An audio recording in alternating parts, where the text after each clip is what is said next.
ESPN News that University of Alabama football coach Nick Saban is hanging up his coach's whistle. Won 6 national titles, leading the Crimson Tide, is considered one of the greatest football coaches of all time. WFN informed his team that he would be retiring during practice earlier this afternoon. Today was a crazy day in the world of football. Usually whenever we get you a double upload day, that's very significant. But we have now surpassed the double upload day, ladies and gentlemen. We are now in the midst of the very rare, only done when it's absolutely necessary, triple upload day. And it's because of another legendary head coach calling it quits. And this one is the most shocking of all. Before we get to the content, to support the grind, make sure you drop like, subscribe, and turn on our notifications to help the channel grow. Now that we get all that out of the way, break!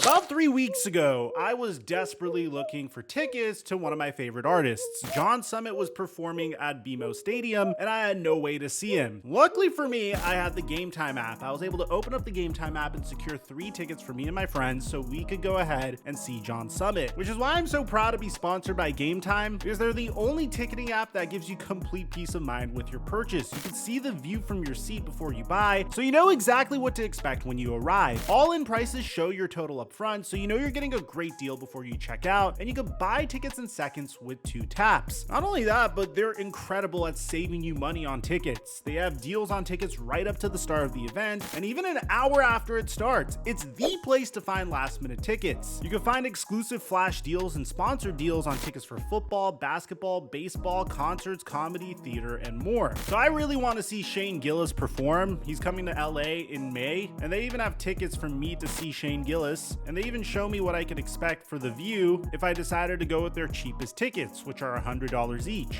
So download the Game Time app, create an account, use my promo code Mikerophone to get $20 off of your first purchase. And thank you, Game Time, for the sponsor. Mic check 1 2 1 2. What's going on, everybody? Nick Saban is an individual that needs absolutely no introduction. A man that came from the Bill Belichick coaching tree and is often referred to as the Bill Belichick of college football. He's won national championships with LSU. He had a brief stint with the Miami Dolphins, which wasn't necessarily the worst stint either. He was definitely on the cusp of turning around the Miami Dolphins at the time. I don't know if it was the fact that he was coaching in the same division as his good friend Bill Belichick, or the fact that he saw a remarkable opportunity in Alabama, but despite saying multiple times he wasn't going to take the Alabama coaching job in 2007, he decided to take the Alabama coaching job in 2007. And it was the best decision he could have ever made. He turned around that program in about 2 years, primarily because he's an incredible recruiter. I mean, he's responsible for bringing over players like Julio Jones, Eddie Lacy, Dre Kirkpatrick, Trent Richardson, which back when he was in Alabama, he was a pretty good football player. And once he got rolling with his recruiting class, he established Alabama as the best place to be if you want any opportunity in making it in the NFL. Which back then, if you're a college football player, your number one goal is to make it to the NFL, because that's the only way you're ever going to get paid. And he was able to do this in a very unique way. Up until recently, his teams never really featured prominent quarterback talent. He primarily focused on having a great offensive line, a strong running back, typically had a dual threat QB or a quarterback that was capable of making very simple reads, and featured ferocious defenses that would consistently get selected in the first round of the NFL draft. And for the most part, Nick Saban had significant leverage over each and every college football program, because if you go to a recruit and say, hey, you come to my program, we typically at the very minimum make it to the national championship game. Our practices are always featuring future NFL draft picks facing off against future NFL draft picks. It's very tempting for any college football player to choose Alabama over any other program. The one caveat is, historically, his quarterbacks never got drafted really high. I mean, Jalen Hurts, transferred out of Alabama because he kind of saw his future as an NFL prospect being very bleak if he stayed in Alabama. Jalen Hurts was very one-dimensional when he was in Alabama, if you guys recall. But Tua came in and broke that mold. He's doing great for the Miami Dolphins. Later on, he was able to bring in Bryce Young. So he was even starting to put quarterback prospects into the NFL. And at least in the case of Jalen Hurts and Tua, they've had very successful quarterback careers in the NFL. Even though Jalen Hurts took a step back this year, he's still a top 5 highest paid quarterback in the NFL. He still made it to the Super Bowl. You pair this with the 7 national championships that Nick Saban was able to win, and you have one of the most legendary coaches in all of football history. A first ballot Hall of Famer, there's no question about it. Now, recently, college football has been changing significantly. The first part obviously being the way recruiting is being done. Ever since the introduction of NIL deals a few years ago, you can now entice players to come to your program just so they could earn money. The end goal doesn't necessarily need to be the NFL anymore. College football players are making a lot of money through sponsorships. Some of these programs have better connections with said sponsorships than others. So if you're primarily focused on developing as a football player, Alabama's obviously going to be a very enticing option. You're going to go up against top tier talent. You're consistently going to be in national headlines, but there may be questions about whether or not it's too competitive. Are you going to get your opportunity to shine in a school like Alabama? Or should you go to a different school that will probably make you their star and you will be the focal point of that team and you will also have NIL deals, but the opportunity to win might not be there. Your games might not be as nationally televised. We saw Caleb Williams this past year kind of struggle with the fact that he's a remarkable player and he does have a decent supporting cast in some aspects, but for the most part, every time he's lost games for USC, a huge caveat was that he had a very weak supporting cast, which made it difficult to take Caleb Williams' game seriously towards the latter part of the season as USC was consistently losing. But at the same time, Lincoln Riley was a coach with a proven track record of getting QBs drafted with the #1 overall pick in the NFL draft, so Caleb Williams had no choice but to follow him. The reason I'm bringing this up is there's a lot more options for top tier recruits in today's landscape, which means Nick Saban may have lost some of his leverage. But in addition to that, the way the college football playoff is going to be done next year, which thank goodness is significantly different. It's going to be expanded. It's no longer going to be that frustrating 4-team college football playoff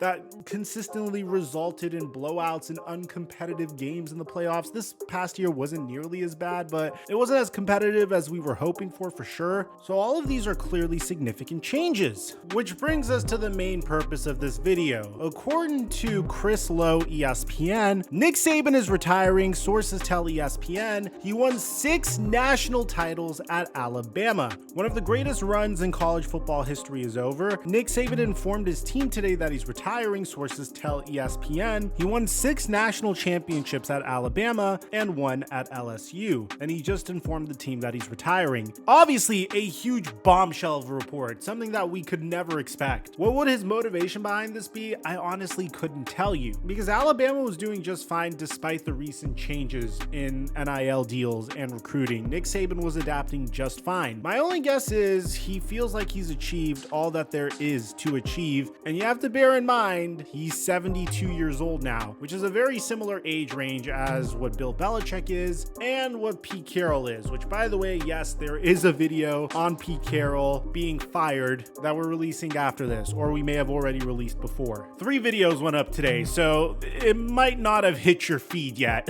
But honestly, if I was Nick Saban, there really isn't anything else to coach for. You've won 7 national championships, 11 SEC titles. You won the Bear Bryant Award twice, and it just adds on to what is looking like the craziest summer for head coaching in football history. I mean, Mike Vrabel got fired. Pete Carroll got fired earlier. Now Nick Saban is stepping down, and the speculation as to who could take his place is running wild. I mean, it could be Pete Carroll, who really sounds like he's not done with coaching at all whatsoever. I'm freaking jacked. I'm fired up. I'm not tired. I'm not worn down.